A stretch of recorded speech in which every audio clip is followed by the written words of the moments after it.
able to unlock the door? Let's see. Well, not that one, but.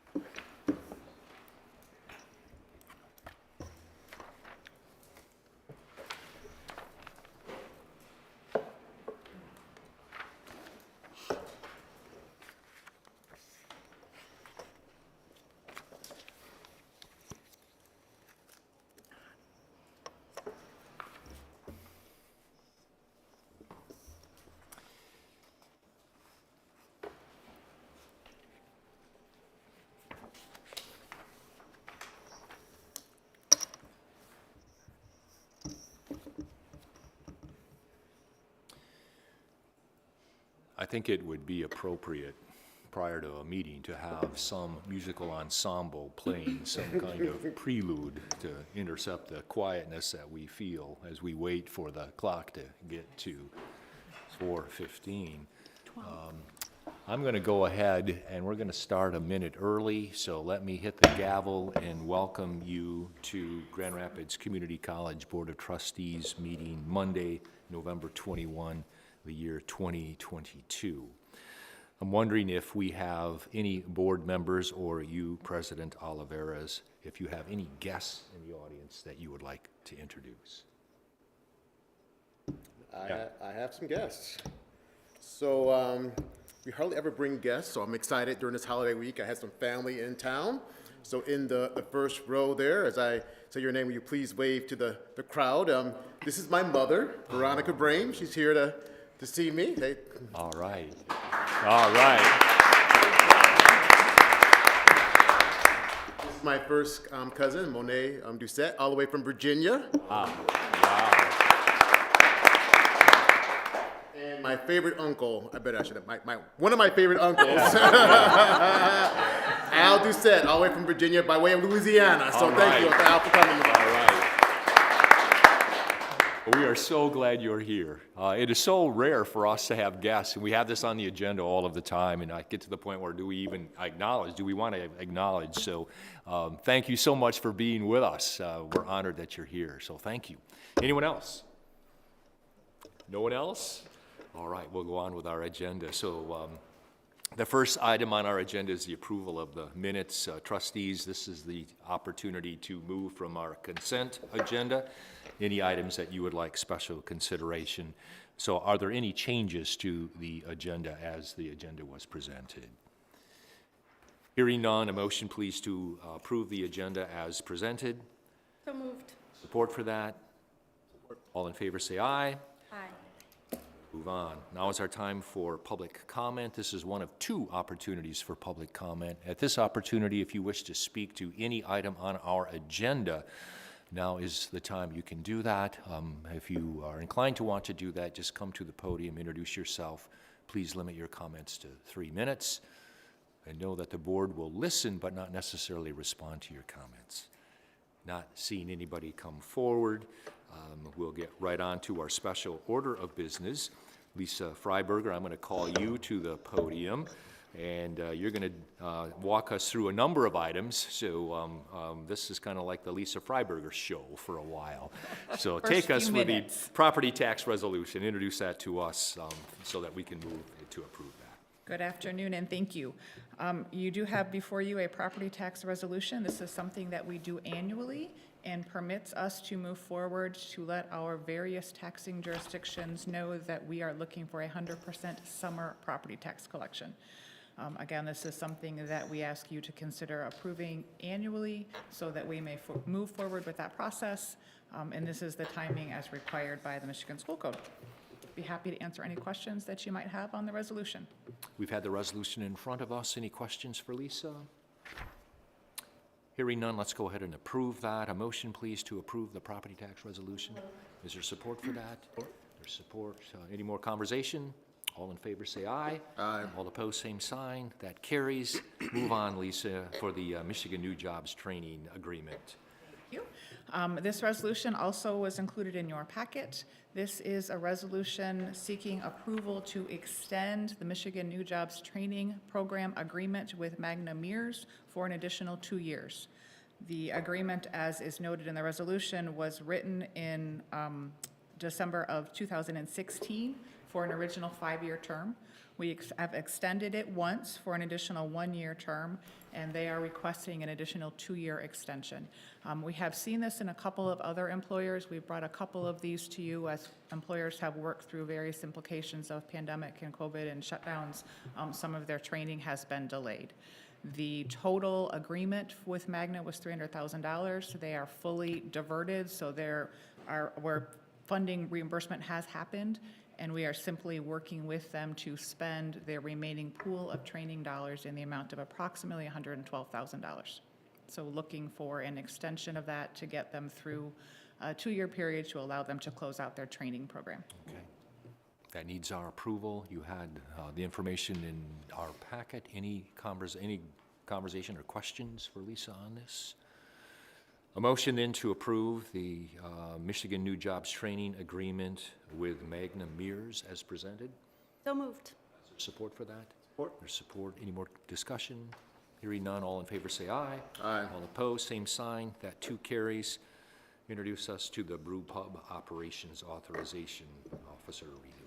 Yes, this is the final resolution I have before you this evening. This is a resolution required by the Michigan Liquor Control Commission as part of our current and existing brew pub license.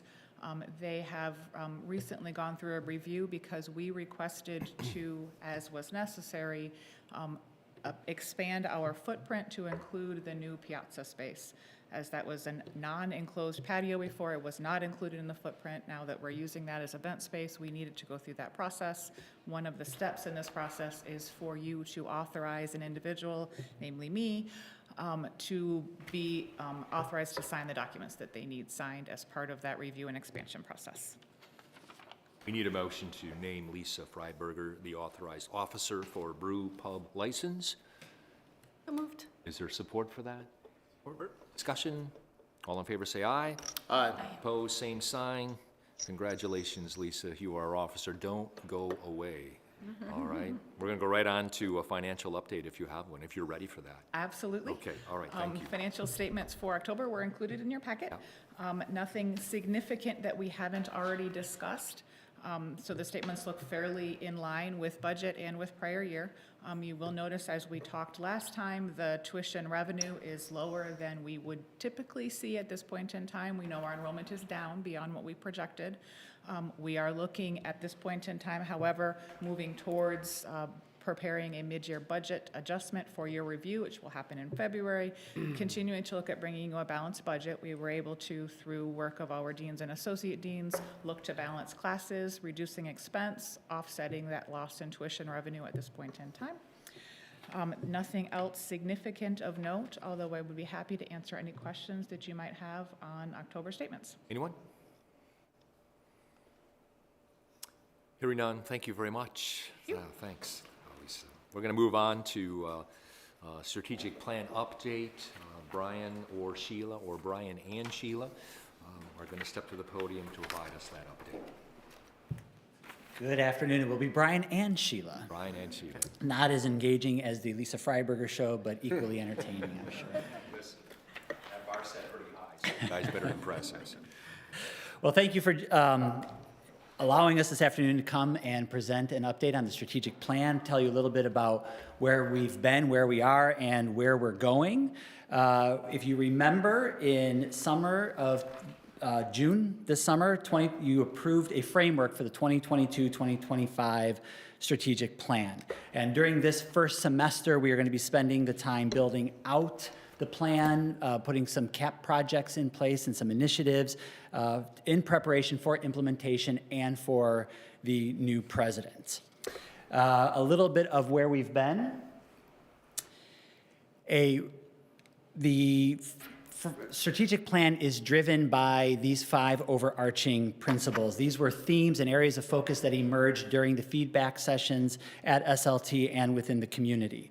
These 5 overarching principles are designed to be infused within the plan to inform the plan and inspire the work of the plan. You can see that even though equity is a specific goal in the plan, equity is also going to encompass all of the work of all 5 goals. We're going to be making sure we have a deep connection between all of the goals. There is the principle that every GRCC faculty and staff member is an educator, so looking for opportunities within the plan for everybody in their different roles on campus to find those teachable moments. Enrollment is a shared responsibility within this new plan, and we are looking for everybody to find their role and responsibility for enrollment. And we are going to be continuing to advocate that all of our programs and all of our work look towards providing living wage jobs for all of our students. We want to make sure we put a process in place for the strategic plan and a system whereby we are checking to be sure that all of these principles are being lived out during implementation of the plan. There is some continuity within the plan from the last plan. We have a few of our CAP projects that will be continuing. We have continued with our 5 strategic goals, but 3 of our CAP projects were identified in the last plan for this plan that either were started and we needed some additional focus on, maybe didn't quite move as quickly as we wanted to, or we just felt they were important enough to continue into the new plan. Right now, those CAPs are CAP 1.1, 3.4, and 5.3. As we work and build these out, those CAP numbers may change a little bit, but that's what they were referred to in the old plan. Let me go back. Yep. CAP 1.1 is going to be looking at our scheduling and program optimization with our new modalities, a new focus on enrollment or a renewed focus on enrollment, taking a look at the Lakeshore campus in a strategic way. And as we emerge out of the pandemic, we think there's a real benefit to reviewing our scheduling, how we do that, and how we look at that a little differently. 3.4, our LGBTQ and Inclusive Fundamentals Lift team will continue as we work to support all and each of our students. We know that from time to time we need a focus on particular populations of students, and that's what this CAP will be focusing on. And then finally, CAP 5.3, which is implementing a campus-wide sustainability effort, will continue. And this is looking at ways for making GRCC a more sustainable short-term and long-term campus. There's some things that are new in this plan, and I'm going to have Dr. Jones tell you about some of that. Thank you, Brian. And as Brian highlighted, we were able to keep some of the structure and the goals in the plan, but wanted to enhance it, of course, in the next plan cycle that you approved in June. And we've had changes in goal leadership. So we have new staff and faculty leads across our 5 strategic goals. And that information was announced at Friday's Strategic Leadership Team meeting, and I'll refer you to today's GRCC Today post for all of the specifics in the interest of time. But the goal teams are looking at the identified priorities outlined in the framework that you approved in June. And what we really learned were the lessons from the previous plan cycle. Instead of having this all laid out at the outset, it's continuing to review both qualitative and quantitative data to refine those priorities into actions now that we're implementing the plan this year. Another new item is that instead of one type of action team, you've heard us use the CAP acronym a lot. That stands for College Action Project.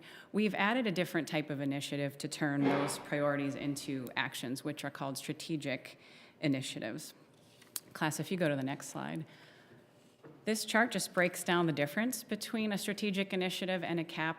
What we really found in working with our 90-plus member strategic leadership team, as well as other stakeholders, is that sometimes these priorities don't need a research or recommending team as the CAPs had been. They just are already actions and teams across the college already in place that might need access to the SLT funding structure and the structure and guidance provided by our reports to the strategic leadership team. And they're more what we've been calling just do it items. So there's already an office at the college engaged in this work. they can just do it and keep this priority going and accomplish our goals, with the idea that they would need maybe a year or less to do that. The cap structure remains as you see it here, with again the difference being that that might require a new research team and may have a longer duration for their work. Thank you, class. We wanted to remind everyone, given that many of you are familiar with this structure and many folks across the college are new, is that the strategic leadership team is a forum that enables a college, just a variety of college constituency groups the opportunity to provide input into the present and future direction of the college.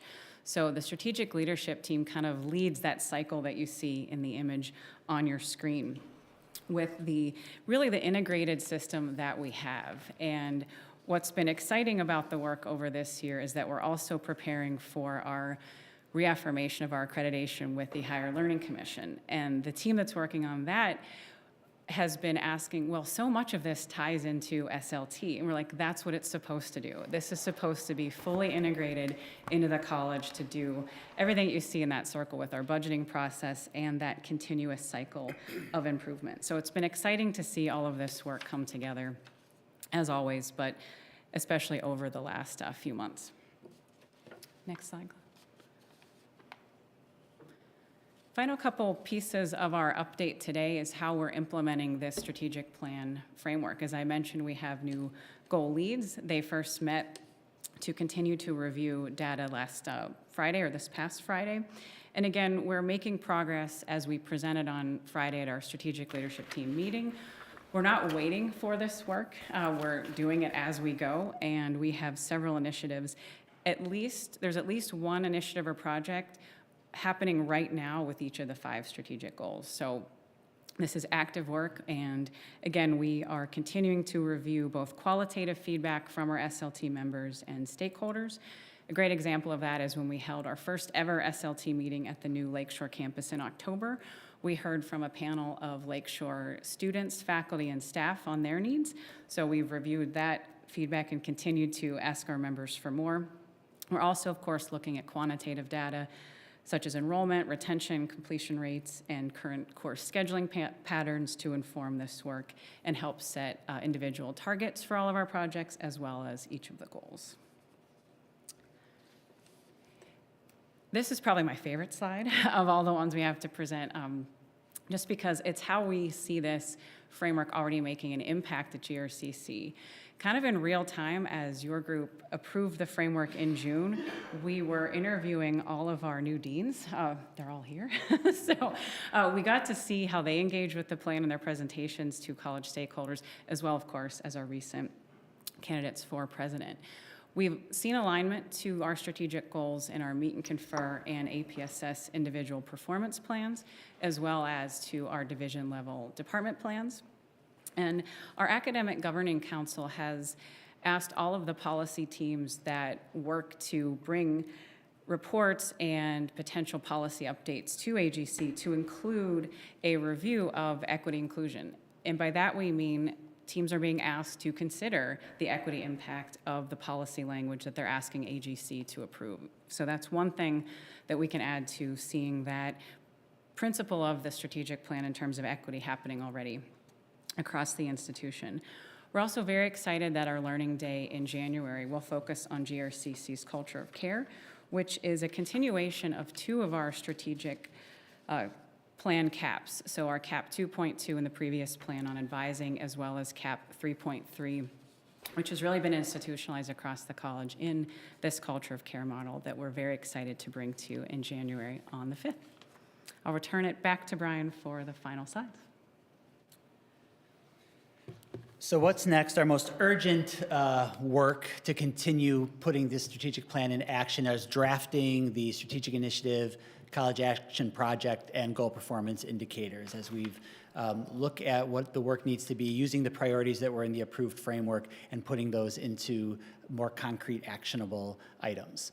Reviewing the academic department reporting process for alignment to strategic goals, making sure that all of our processes and all of our evaluations across campus are aligned to the strategic plan, and then planning to onboard the new GRCC president.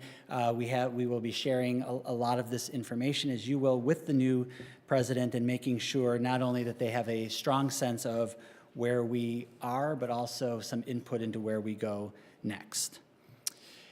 And last slide, class. And we need your support. We continue to communicate with our community on this work and the great things that we're doing from a strategic perspective.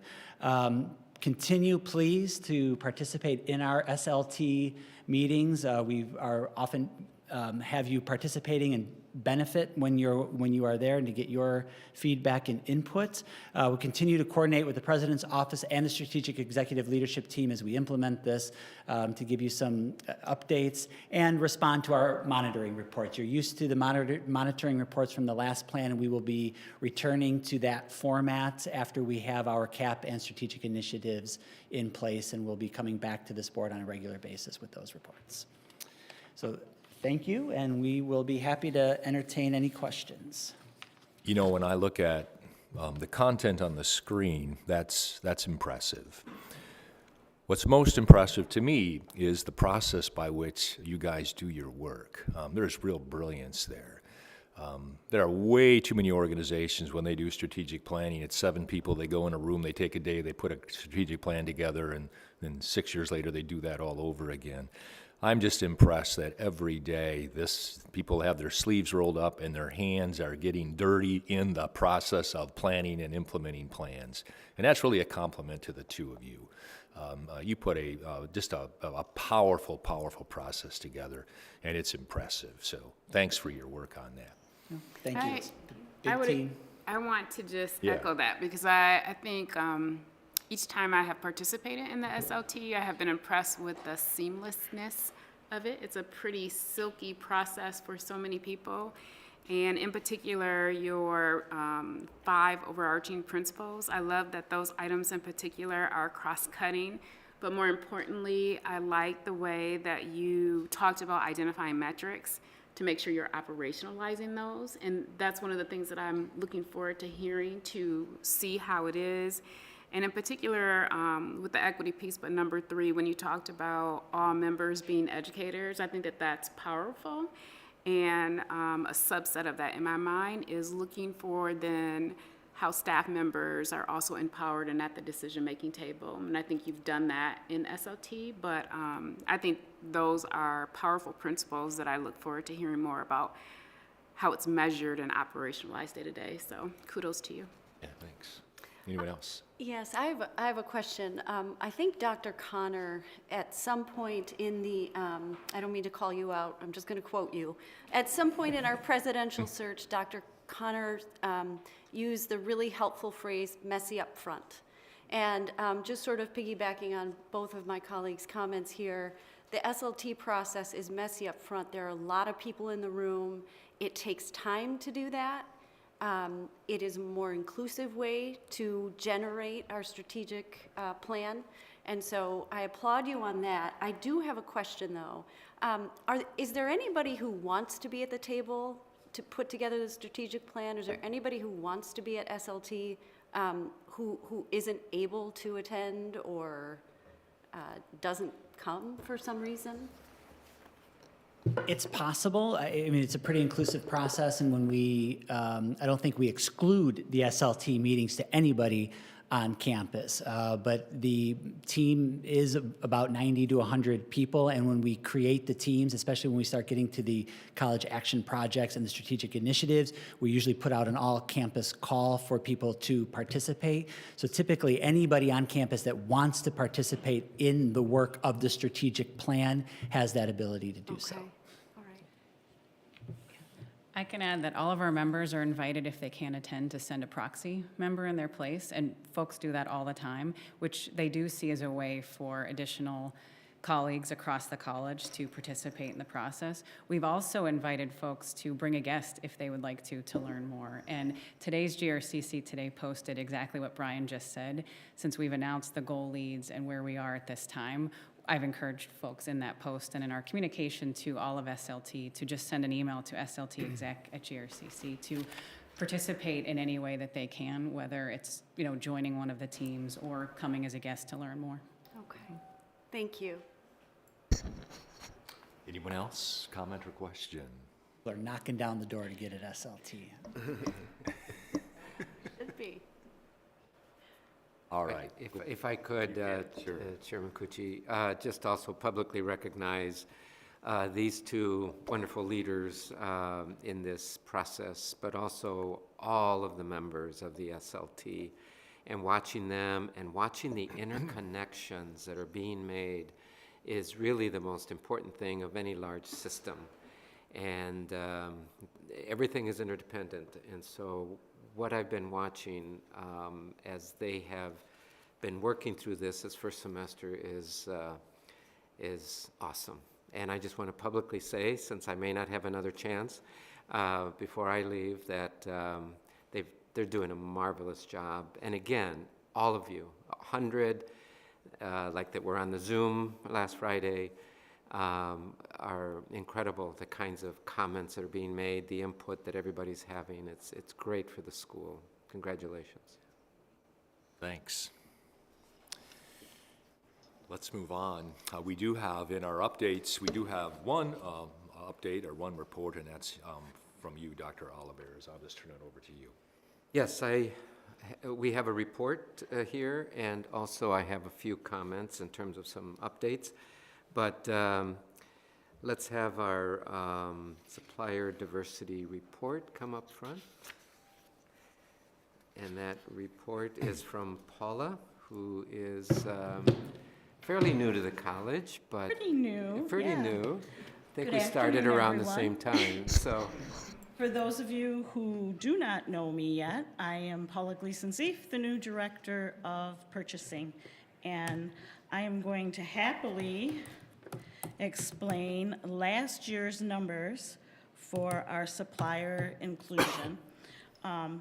First off, before we get to the numbers, I would like to just explain a couple of things that we do in purchasing. One of them is that we are involved in a lot of organizations with minority and women-owned businesses, and wow, we're ahead on our slides. There we go. And this past year, there was a number of them that we were involved in. One of the biggest ones we're involved in is West Michigan Public Purchasing Alliance. That is with a number of cities, City of Grand Rapids, City of Kentwood, City of Holland, and then a number of colleges, us, Ferris, Davenport, et cetera.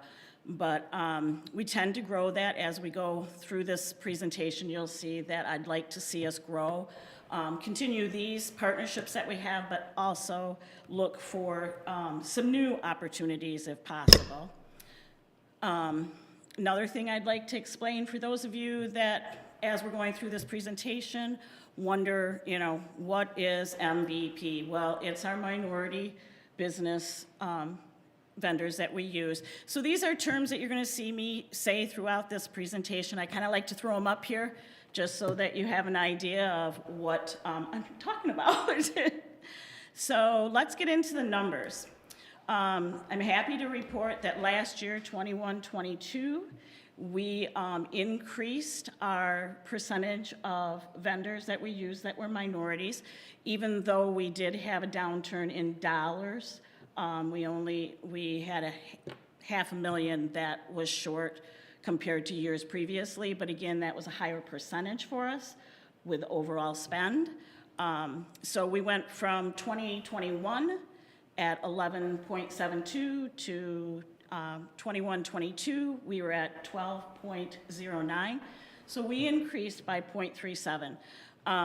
We did see a downward turn in our minority vendors, but we did see a large pickup in our women-owned businesses. That had to do with a couple different vendors from a tier 2 perspective, and that was with Granger and with Chrisman. They both had tier 2 vendors that gave us some additional spend. And then we also have our MLBE numbers, and that is through the City of Grand Rapids, and all that increase came from tier 2 suppliers. So let's look at the numbers a little bit so that you can see. Here's where you can see where the minority suppliers did drop from the previous year. However, we are increasing from where we were with the pandemic time, so that's a good thing.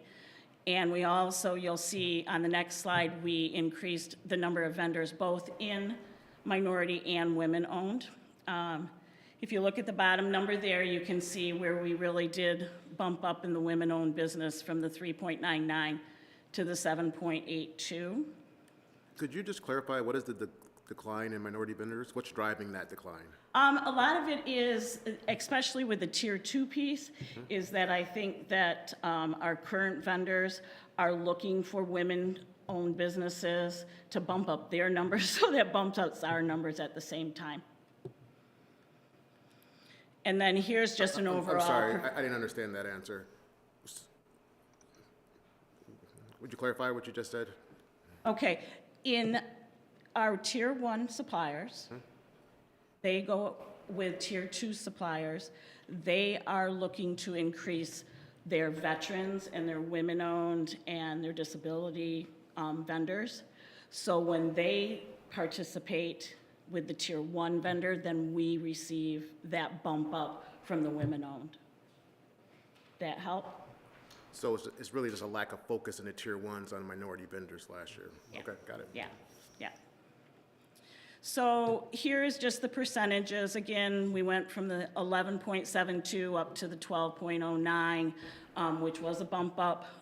You can see the spend, though, the overall spend did go down from 42 to 36. However, I think a real big positive to take away from this is to look at where we were with minority vendors of 86 last year or 2 years ago, excuse me, to the 134 this year that we're reporting on.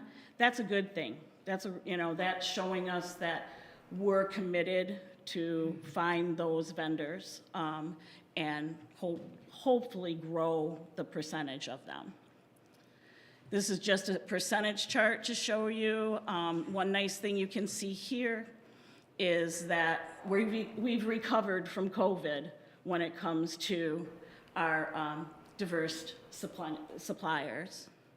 I wonder how COVID impacted diverse suppliers. Like because we still needed things, right? Right. So what do you attribute this sort of COVID dip specifically in that context? Not being here, I can't really answer unless I check into it, but I will say from my previous institution, it went down because spend went down. So if you have less overall spend, you have less possible spend on diverse suppliers.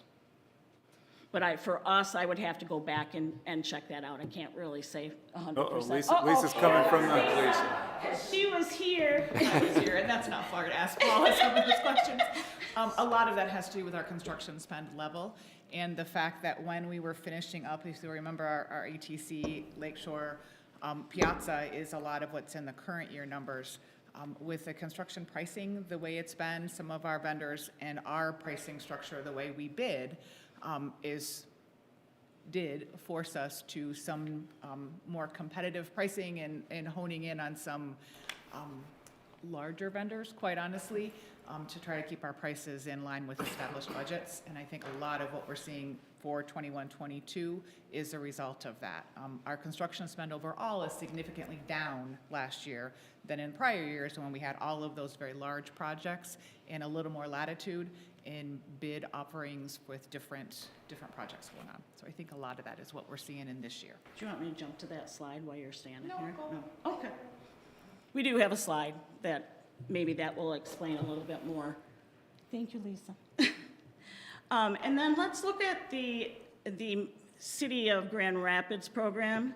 As you can tell, we don't get a lot of vendors, suppliers out of this. However, this year, we did have, like I said, one major tier 2 supplier from Granger that was a woman-owned that used this program through the city. I'd like to see this increase because I think that this is a good program. And then this is kind of goes with what Lisa was saying, that bump at 19-20 towards the end. you had some construction going on, and so you'll see that bump up there from, again, this is the city-owned program that we utilize to receive some additional diverse suppliers.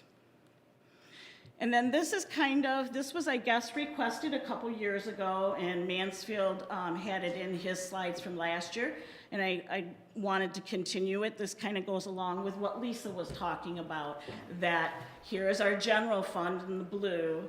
Here is, I guess that's kind of an orangish color, our construction dollars for this past year.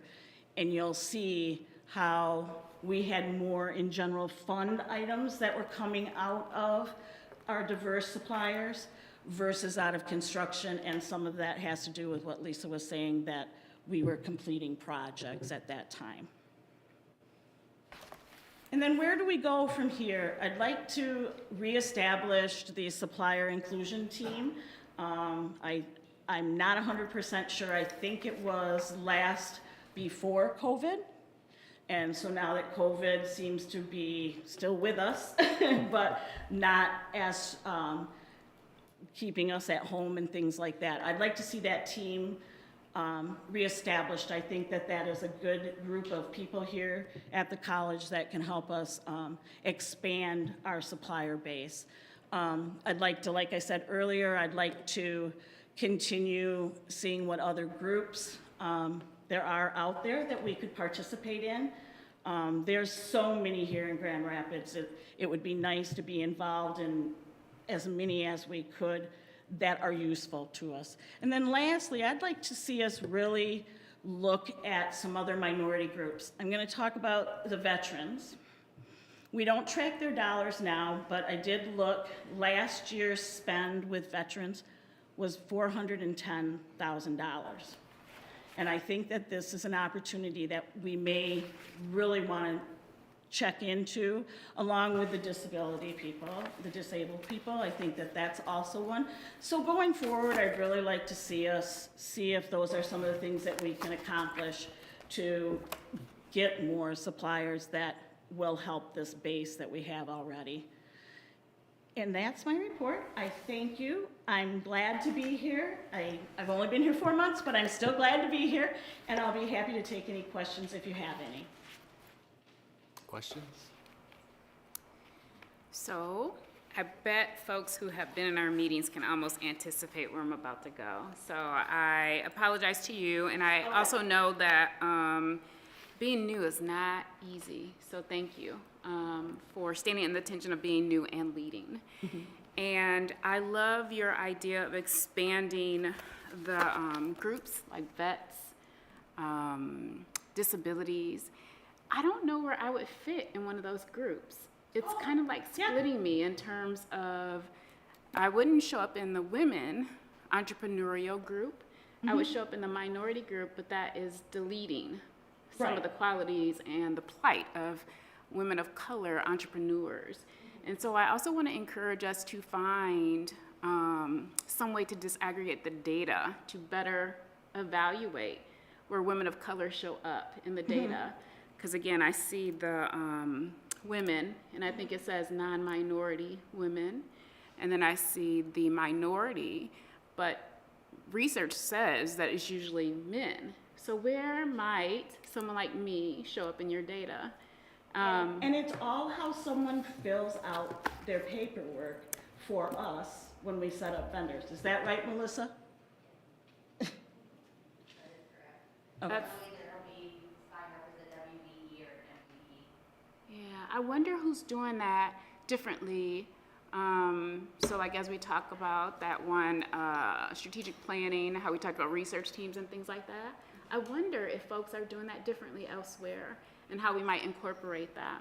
And I understand that self-reporting is important, and yet I wonder how many folks, if they had that option, even if it wasn't aligned with federal or some external mechanism, if we added that, how it might show up.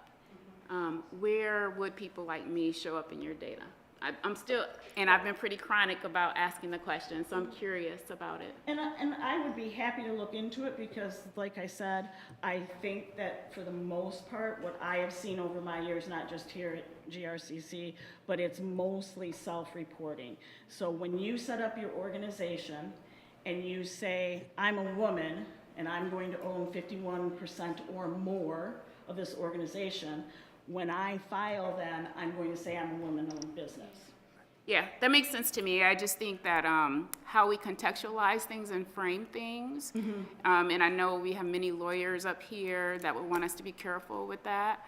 I just wonder, how we contextualize that in terms of understanding that research shows that women of color are some of the fastest growing entrepreneurs. Yes, they are. And given that reality, it seems like we might see a difference in terms of that being an option. So I'm not here to like continue to debate it or whatnot. I guess what I would like to see is the processes that we're engaged to explore that.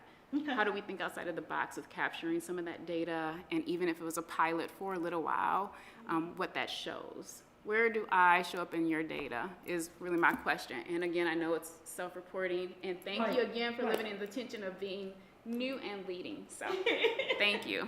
You're welcome. So for a point of clarification, in our process, you only can identify as a woman-owned business or a minority business. You can't do both?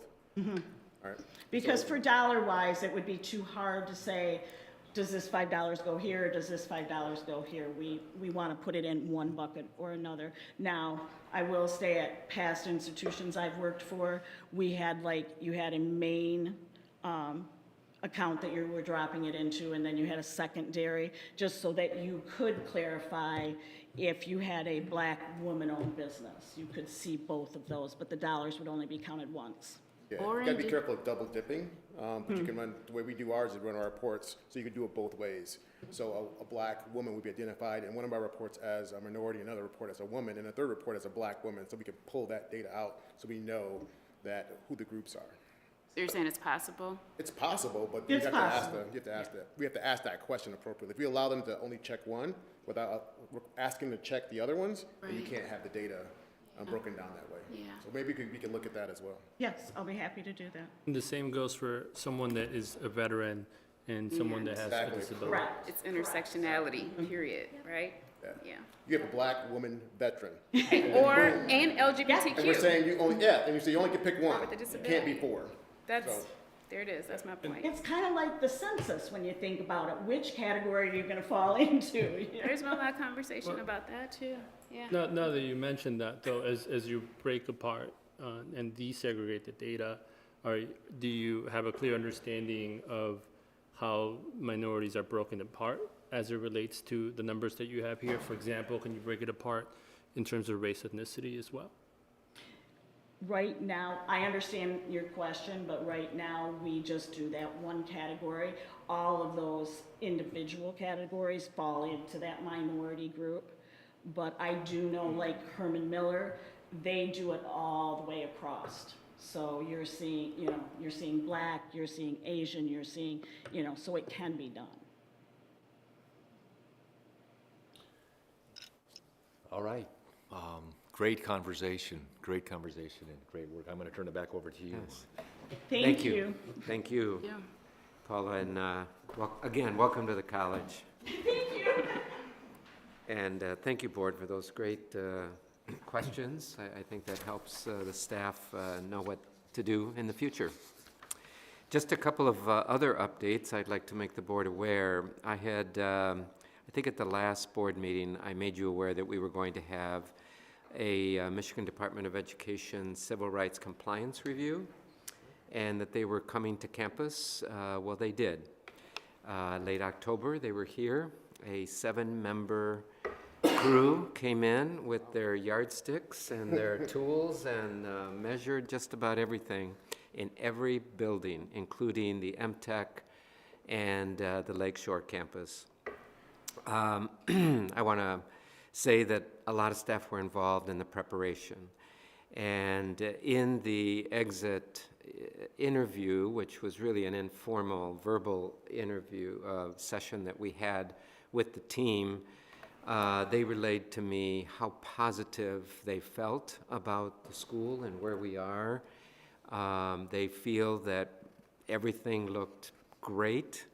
We do know that in their final written report, they will probably mention a few things that were not major, but they were like things, dispensers that may be on the wall that were either too high or in the way of a blind person. And so we will have to address those kinds of things. Nothing came up that was major. So it was really, really positive.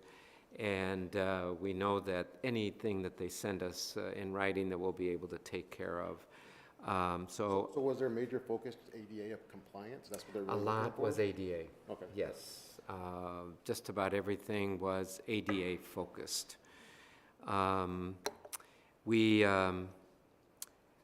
We do expect that the kinds of things they'll report will be, again, all around ADA compliance. That was their focus. I want to congratulate and thank Lisa Freiberger, Vicki Janowiak, and Jim Van Valkenburg, who were the leaders in this effort, but to everyone who participated. The report that had to go in was massive, with very little time to prepare it, a lot of detail that they needed, because we've had a lot of construction. And they also commented to me how they've never seen such detail and everything in order. It made it easy for them. They were here for 2 days, just going through everything. And so again, congratulations to those leaders and also all the staff who participated, and the years of planning in terms of making sure that we were doing things that were appropriate and legal and needed for our populations that we serve.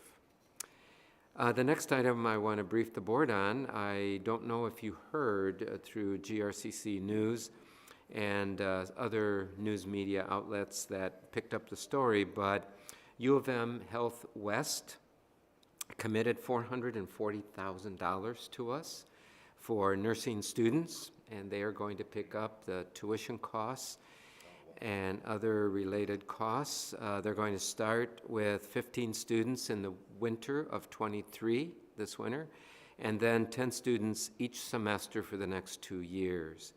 And there's a lot of benefits to the student here, including a possible job while they're in school and also afterwards. And so this is a great opportunity for our students, and we really, really value this this gift to us. And I want to thank all the faculty and staff that helped in the facilitation of this gift. A lot of work went into it, so we want to feel really good about that. And then the last item is just to mention GRCC Athletics, doing great things.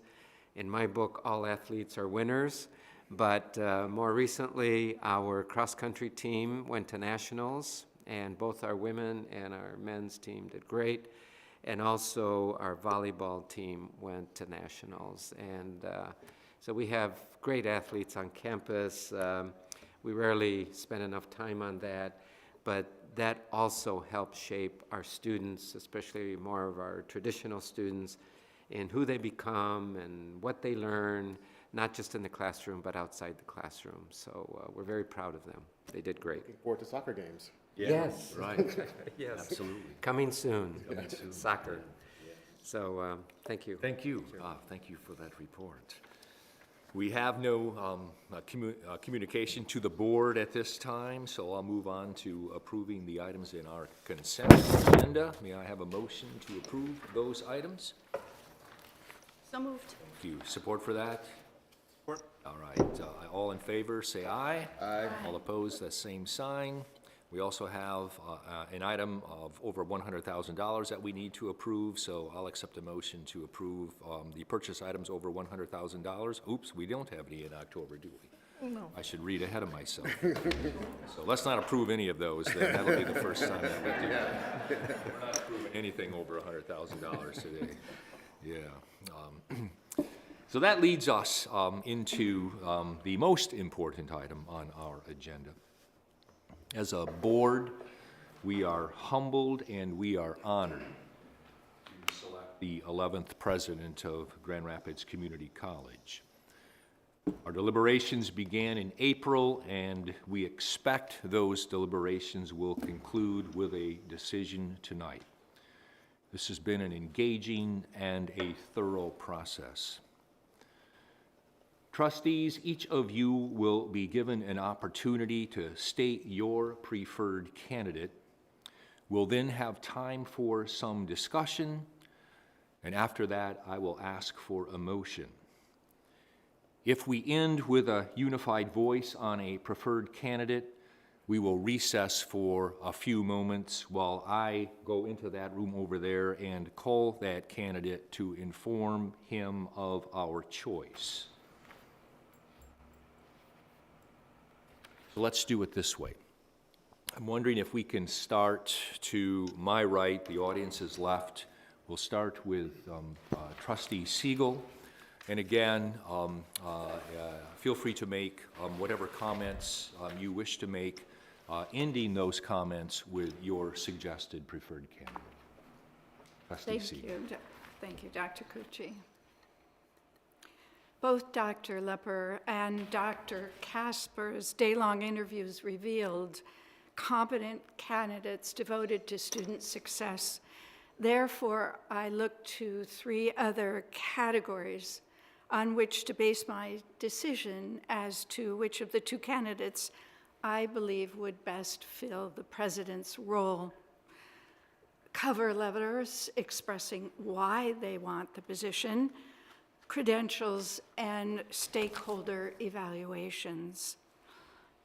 Dr. Lepper's cover letter well delineated his credentials and college leadership experience. However, I found his letter to be pro forma and not specific to GRCC. Before Dr. Casper in his resume presented his credentials, however, he lists specific ways in which GRCC is an outstanding community college as reasons for wanting to preside over our institution. In regard to the candidates why, I favor Dr. Casper. As for credentials, Dr. Lepper was provost of academic affairs and vice president of student affairs and enrollment at Salt Lake City Community College, whereas Dr. Casper also was vice president of student affairs in Madison, budget office leader, technology leader, also on the board of Downtown Madison for Economic Development, a member of Chamber of Commerce, Urban League, and worked for the governor of Wisconsin. And I believe that Dr. Casper understands the role of a community college within the wider community. Thirdly, the evaluations in each of the 21 question evaluations, Dr. Casper received higher marks from stakeholders throughout the college than Dr. Lepper, with the exception of one, and that is a sense of humor. Questions Dr. Casper ranked higher on included works well with diverse groups, able to implement decisions, is decisive, knowledgeable, and student-centered. His rankings from college stakeholders is a third reason why my preference is for Dr. Casper. Thank you. Trustee Williams? Yeah, so working through this process has been one that's been really personally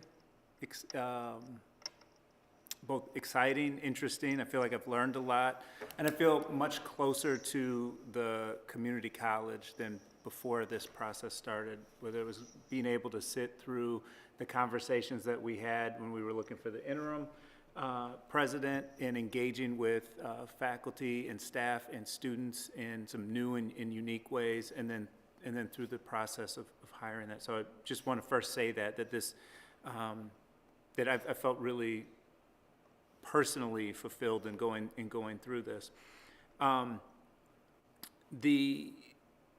The person that I am in support of is Dr. Lepper. I felt like time and time again throughout the process, he continued to come back to this idea of trust and transparency. He talked about multiple times and with great depth, talking about fully embracing a campus for all students that's open to all. And as I said, he continued to use very real and tangible examples of what that meant.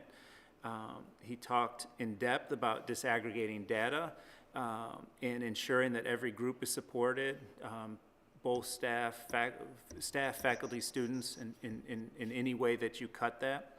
And I think that in the context of the world that we're in, the community that we're in, that those things are vital, extremely important. I'd also, note the order at which the interviews happened did impact the number of respondents that we got back for the feedback, which tried to take that into account when we looked at the percentages of where people fell in those as well. But I guess just to sort of wrap up this theme of trust and transparency, tied to very specific examples of what that meant for him and how he would lead, led me to support Dr. Lepper. Thank you. One of the most important things we do as a board is select a president. As we began this process, the board indicated that we're looking for specific things, and these were the things that we identified we were looking for. The person needs to have a record of successful executive leadership, a commitment to identifying, understanding, and creating systems to meet the varying needs of students, demonstrated educational leadership that will produce desirable student outcomes and a thriving college staff and faculty, and an ability to have strong, inclusive leadership teams that are strategic, visionary, collaborative, and focused on the growth and well-being of the college, the students, the faculty, and the community. I believe that Dr. Leppers meets these criteria the best, and he will be an excellent choice for this college. Dr. Lepper was described as a high achiever who wants to remove barriers to student success while building partnerships in the community. He was also described as being visionary, collaborative, a skilled decision maker, an active listener, and has the ability to bring teams together. The college is currently going through a time of transition, and I think these are the skills that we need in a leader. Although selecting the right leader for the institution is critical, it's a critical part of the trustees' role, and we take that very seriously. I also believe that working with the new president, creating strong relationships, establishing clear expectations, supporting the president implement the college's mission, vision, while upholding the values is equally important. I look forward to working with Dr. Leppers as a trustee. Accordingly, I'm very pleased with the outcome of this process, but I also would like to comment on the process itself. I think the college did an exceptional job in listening to all the voices in the community. The process was very inclusive, and not only were the voices of the trustees heard, the administration, the faculty, the students, and the staff, but also the community at a level that I hadn't seen before. So we looked at former GRCC students. We looked at the chamber, Grand Rapids Chamber of Commerce. We looked at Ottawa Lakeshore Advantage. We looked at the Grand Rapids Public Schools and the Kentwood Public Schools. We looked at the Urban League. Grand Rapids Core Collective was at the table. West Michigan Works was at the table. The Michigan Hispanic Center was there, among others. So that's a pretty collective group of people coming together to help us make a decision. And for that reason, I am very proud not only of the selection of Dr. Leppers, but that we had an inclusive process that allowed us to get the best outcome, in my opinion. Thank you very much. Thank you. Trustee Breinsma. The state established community college boards in 1966 to direct and govern each of our 28 community colleges statewide. And under this authorization, this Board of Trustees directs and governs GRCC by setting the college mission, values, vision, approving the annual budget, approving the strategic plan, and then hiring and annually evaluating the college president. We cannot do these things without the input of the community, both off campus and on. And so I want to thank everybody who took the time over the course of the past 7 months, a lot of time, to give input on interim, to give input on our document where we laid out what we want to see in our next president, hours and hours of time, and then going through resumes, interviewing again, hosting our finalists on campus. So thank you. We had a very impressive group of applicants from which to choose our 11th president. The applicant pool we reviewed is a testament to the quality of this institution as built by all of you. So thank you for that as well. Our 2 finalists, Dr. Tim Casper and Dr. Charles Lepper, are each outstanding, and it was difficult to choose between the 2 of them for me individually. In the end, after much consideration, my vote today is for Dr. Charles Lepper because, among other qualifying traits, Dr. Lepper has showed us that he strives for excellence. He understands the smaller, segmented, and more diverse pool of students that we are going to be serving into the future. He does not claim to have all the answers to the adaptive challenges and unknowns faced by post-secondary institutions right now. He appropriately emphasizes relationships, trust, collaboration, and experimentation, and he clearly grasps the essential role of faculty and staff in serving our students and maintaining our level of excellence. So these traits, along with Dr. Lepper's experiences as a first-generation college student, make him the right leader for this college at this moment as we continue to operationalize equity. Thank you. Trustee Lovelady Mitchell. I just want to concur with what has already been said, especially the pieces related to the design of the process. And we often hear, trust the process, trust the process. And what was very special about this process for me was the intention of designing something that was inclusive, as you heard in the names of the different stakeholders listed in Trustee Brame's testimony in particular. So I really was proud of the process. And the time that the process became really real for me was when I had the opportunity to listen to the internal voices related to the interim president, related to what was needed for the short term, but also I think it forecasted what was needed for the long term. So between listening internally and then actually being a part of the screening committee, it was very clear to me that folks wanted a visionary, scholar, practitioner, leader that's grounded in community and in our values, someone that could walk to the fire on values, what they believed in, and yet still be diplomatic enough to hold the tension to understand the importance of relationships. And so the candidate that I'm choosing, I thought, not only talked the talk, but shared narratives that helped us understand how he has walked the talk, and moving from theoretical to demonstrated lived leadership, executive leadership experience, and embodying our values of excellence, diversity, responsiveness, innovation, and respect, most importantly, especially as he talked about removing barriers in a very mature way. So I, too, cast my vote for Dr. Charles Lepper. Thank you. Trustee Lopez. It's rough to go near the end because everybody's taking the good stuff. You're not at the end yet. I got to go Well, get near after the you. end. Getting there. But I just want to add a little bit to what I've heard so far in terms of the experience, the connection to students, faculty, and staff, and community. Those were some of the things that played a big role in my decision and the person that I got my vote today. The student-centered approach was something that stood out to me during the conversations, during the interview, during the presentation. Diverse experience in multiple places across the United States.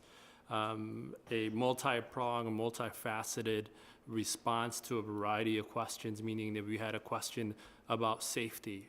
It was seeing the response came from a variety of viewpoints, both from a historical viewpoint, a current viewpoint, and also in the future in terms of what needs to be done. And that's one example of many that I gathered from the candidate that I would like to recommend. I believe that Dr. Charles Lepper is the best candidate for GRCC today. And I think he demonstrated it based on all of his responses, his presentation, and his supporting documents. So very proud and to be a part of this process and learned throughout this journey. I just want to thank everyone that was involved in the process itself, and also want to say that I've never seen the community be more involved in a process like this in a more transparent way. And so for that, I'm also thankful and appreciative. Thank you.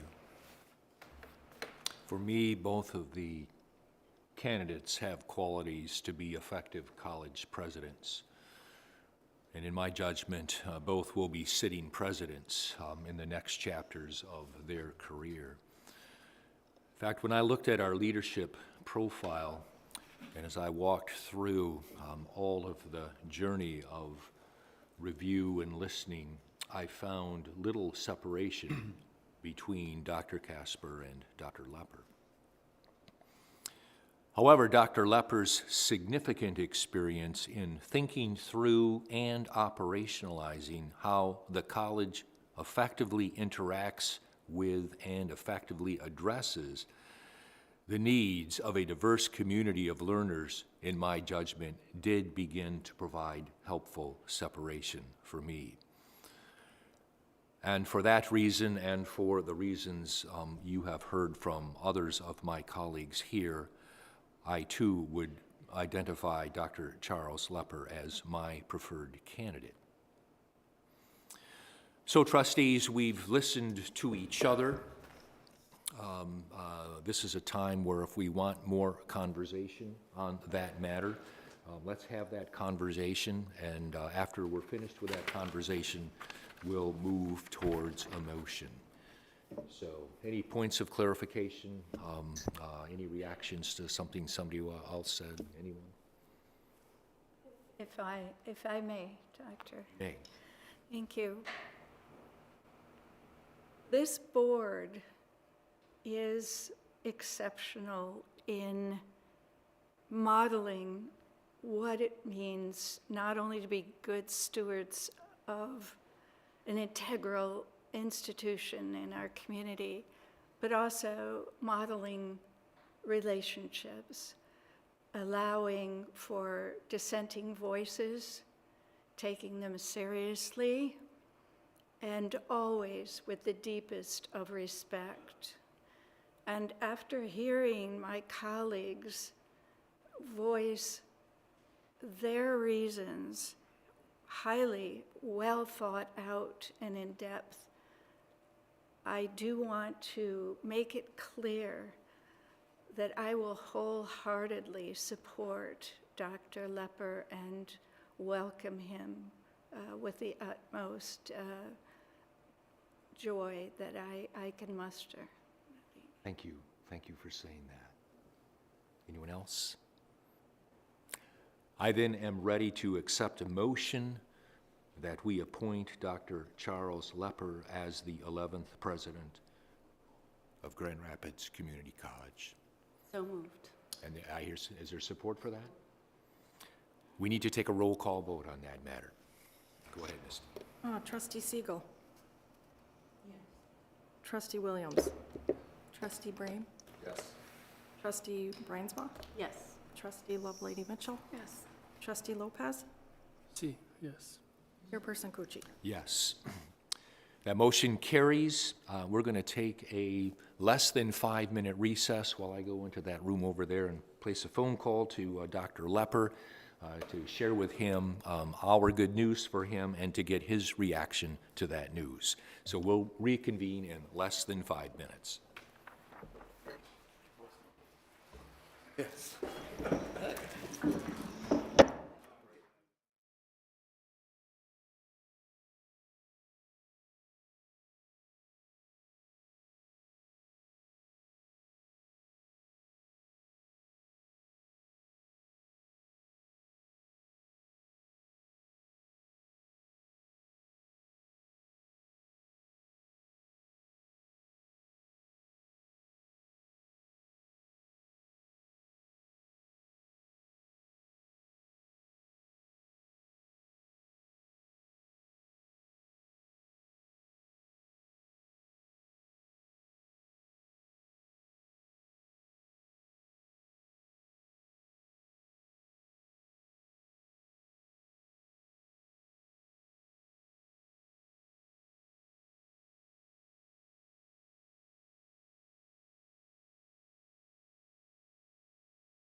I just called Dr. Lepper. He is just humbled, and he's honored, and he's thrilled, and he can't wait to come to Grand Rapids and get started.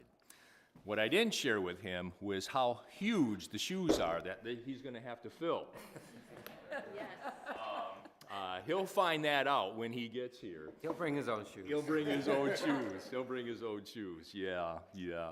So I'm trying to find words that adequately express what this man has meant to this board over the last, since April. And I can't find the right words. Thank you just doesn't do justice. The only words I can find that do justice is, we'd like you to stay. But that's not gonna work either. That's He's not made gonna that work clear, either. right? Yeah. I think you just ended my job. So, thank you so much, Dr. Oliveras. It's a pleasure. You will never know how secure this board felt, knowing that you were sitting in our meetings, you were responding to our questions, and you were helping us move in this unfamiliar territory for all of us, moving from April to here, knowing that we had the security of a seasoned voice.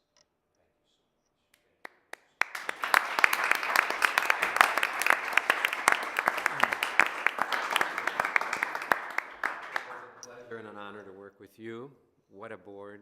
I didn't work with you when I was the real president some time ago, but this board is awesome. I think Cheryl said it well early today.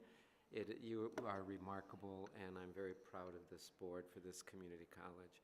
And I also want to thank the incredible team that I've been working with. I could not have done any of what I did during these months without their lead and their help. So I want to thank them for all they do day in and day out. Thank you. And as long as we're in the mood to say thanks, we would still be at April 1 right now if it wasn't for Misty McClure-Anderson, because we would have no clue what all the details were behind the scenes. And so as a board, Misty, we want to somehow say thanks to you, and we're going to say thanks to you. In fact, I'm going to invite Cheryl to come over and present you with flowers and a card and a little certificate on behalf of the 7 of us who are just so incredibly grateful for all the details, all the did you think about, did you think about, did you think about. And then when we had the 3 candidates here on campus, every detail, logistical detail of you picking them up at the airport, bringing them to their hotel, bringing them to this meeting, bringing them to that meeting. You don't know how good it felt for us, the 7 of us, who visually are in charge of this thing, knowing that you were really in charge. And we thank you from the bottom of our hearts for that. So, Cheryl, come in and give us a little.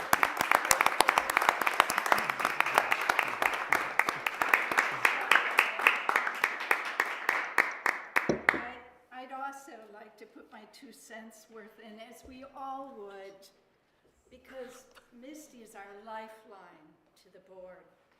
We rely on you, Misty, as you well know, with incredible humility for protocol, procedure, the history and traditions of the college that refine and guide our decision-making. You're an invaluable role model personally. You set the tone for a meeting with your cheerful, calm in any storm, an ultra-positive devotion to ensuring a thriving GRCC community. It's incomparable. Thank you. Yeah.